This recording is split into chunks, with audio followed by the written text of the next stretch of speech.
2025 లేదా 26లో డిగ్రీ లేదా బీటెక్ చదివారా? సాఫ్ట్‌వేర్ జాబ్ కోసం ఎదురు చూస్తున్నారా? అయితే కోడ్ జ్ఞాన్ 100 డేస్ కోర్సులో చేరండి, జాబ్ సాధించండి. నమస్కారం సాయిరామ్ గారు. నమస్తే అండి. స్టూడెంట్స్ దగ్గర ఉండేటువంటి అతిపెద్ద ఛాలెంజింగ్, దాంతోపాటు వాళ్ళు ఎక్కువగా కంప్లైంట్ చేసేది, మేము జావా నేర్చుకున్నాం, జాబ్ రాలేదు. ఏంటి పరిస్థితి? సార్, రియాలిటీ మాట్లాడుకుందాం. దాదాపు 10 lakh plus students pass out అవుతున్నారు. అందరూ ఏ డొమైన్ నేర్చుకున్నా, వాళ్ళు ఈసీ అవనండి, ట్రిపుల్ అవనండి, మెకానికల్ అవనండి, సివిల్ అవనండి, ఇంకా ఎట్లాగో మన సిఎస్సి, ఐటీ ఉంటాయి. ఇన్ని బ్రాంచెస్ నుంచి వచ్చిన అల్టిమేట్గా వాళ్ళు చూసేది ఏంటండి, సాఫ్ట్వేర్ జాబ్కి రావాలి అని.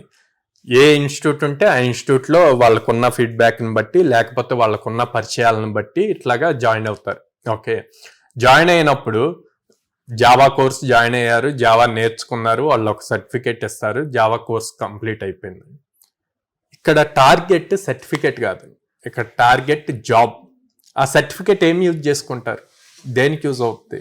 నేను ఈవెన్ మా కోడ్నాన్లో మేము 2 years సపోర్ట్ ఇచ్చిన చాలామంది పేరెంట్స్ తెలియక కోర్స్ కంప్లీట్ అయిపోయాక వచ్చి, సార్ మా వాడికి కోర్స్ కంప్లీషన్ సర్టిఫికేట్ వల్ల మీకు ఏమొస్తుంది అని చెప్పి అడుగుతాను. అంటే వాళ్ళకి రియాలిటీ చెప్పాలి, కోర్స్ కంప్లీషన్ సర్టిఫికేట్ కాదు, ఇచ్చే ఆపర్చునిటీస్ని యూజ్ చేసుకోవాలి అని చెప్పి. సో ఇక్కడ మ్యాక్సిమం నెంబర్ ఆఫ్ స్టూడెంట్స్, ఇప్పుడు మీరు అడిగినట్టు, సార్ నేను జావా కోర్స్ కంప్లీట్ అయింది కానీ నాకు ఇంకా జాబ్ రాలేదు, లేకపోతే ఆపర్చునిటీస్ రావట్లేదు ఇంటర్వ్యూస్కి అటెండ్ అవ్వటానికి, లేదా నేను ఇప్పటికీ 100 to 150 కంపెనీస్కి అప్లై చేశాను, రెస్పాన్స్ ఉండట్లేదు అని చెప్పి చాలా మందితో మాట్లాడుతూ ఉన్నప్పుడు రెగ్యులర్గా అయినే థింగ్స్ అనమాట ఇవి. ఒకటే చెప్తాను, కోర్స్ నేర్చుకున్నారు, కోర్స్ టెక్నికల్గా నేర్చుకున్నంత మాత్రాన మీకు ఆపర్చునిటీస్ రావు. మీరు ప్రాపర్గా ఎక్కడ ఏ ప్లాట్ఫామ్లో అప్లై చేస్తే వస్తుంది అన్నది ఇంపార్టెంట్ ఫస్ట్ థింగ్.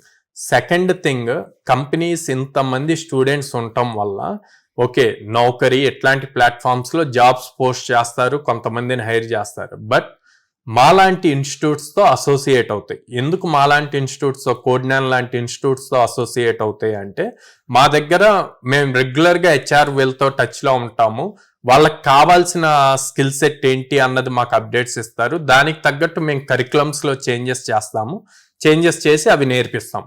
సో వాళ్ళకి ఎప్పుడైతే ప్రాజెక్ట్ రిక్వైర్మెంట్ వచ్చిందో వాళ్ళు ఇమ్మీడియట్గా, అరే వీళ్ళ దగ్గర దీని మీద ఆల్రెడీ ట్రైన్ అయ్యి ఉన్నారు, సో వీళ్ళని ఇంటర్వ్యూ చేస్తే మనకి బెస్ట్ క్యాండిడేట్స్ వస్తారు, వాళ్ళకి జాబ్ ఇవ్వచ్చు అంటారు. ఇక్కడ ఇంటర్వ్యూ చేస్తారు, తీసుకుంటారు, at the same time openings ఉన్నాయని చెప్పి అదర్ ప్లాట్ఫామ్స్లో కూడా మెన్షన్ చేస్తారు, ఎందుకంటే బయట నుంచి కూడా వస్తున్నాయి.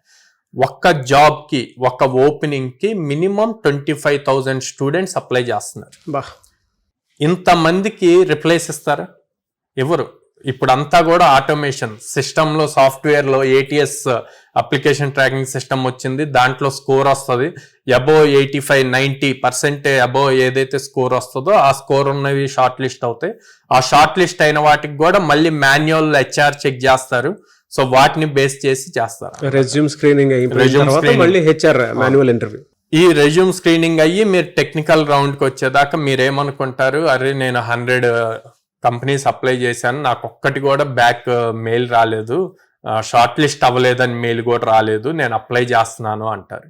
కానీ ప్రాబ్లం, మీరు రెగ్యులర్గా అందరితో పాటు కామన్గా ఉండి గుంపులో ఉండాలనుకుంటున్నారా, యూనిక్గా ఉండాలి అనుకుంటున్నారా? ఇంపార్టెంట్. ఆ యూనిక్గా ఉండాలి అంటే రైట్ ఇన్స్టిట్యూట్ని చూజ్ చేసుకోవాలి. ఈ రైట్ ఇన్స్టిట్యూట్ని చూజ్ చేసుకున్నప్పుడు వీళ్ళు ఎవరైతే కంపెనీస్తో అసోసియేట్ అయి ఉంటారో వాళ్ళు డైరెక్ట్గా ఇంటర్వ్యూస్ ఇక్కడే చేస్తూ ఉంటారు, కాబట్టి మీకు ఆపర్చునిటీ వస్తుంది. సో అలా కాకుండా ఇలాగ ఉన్నప్పుడు ఆబ్వియస్లీ ప్రతి ఒక్కళ్ళు చెప్పే మాట, నేను కోర్స్ నేర్చుకున్నాను, నాకు జాబ్ రాలేదు, లేదా నేను అప్లై చేస్తున్నాను, నాకు రిప్లై రావట్లేదు. మనమే చూసాం, మా కోడ్నాన్ స్టూడెంట్స్, చాలామంది స్టూడెంట్స్ కోడ్నాన్లో జాయిన్ అవ్వటానికి ముందు 100 కంపెనీస్, 150 కంపెనీస్ అప్లై చేసి వాళ్ళకి అప్పుడు రియలైజ్ అయ్యి, ఇట్లా కాదు నేను ఏదో మిస్టేక్ చేస్తున్నాను, నాకు రైట్ మెంటర్షిప్ కావాలి అని తెలుసుకున్నాక మన సుమన్ టీవీ వీడియోస్ చూసే మన దగ్గరికి వచ్చి చాలా మంది జాయిన్ అయ్యారు. ఇప్పుడు ప్లేస్ అయ్యి మళ్ళీ వాళ్ళే ఫీడ్బ్యాక్స్, రివ్యూస్ ఇచ్చారు. సో ఒక ప్రాపర్ రైట్ మెంటర్షిప్ ఉంటే గనక అలా ఫీల్ అవ్వాల్సిన అవసరం ఏ స్టూడెంట్కి రాదు.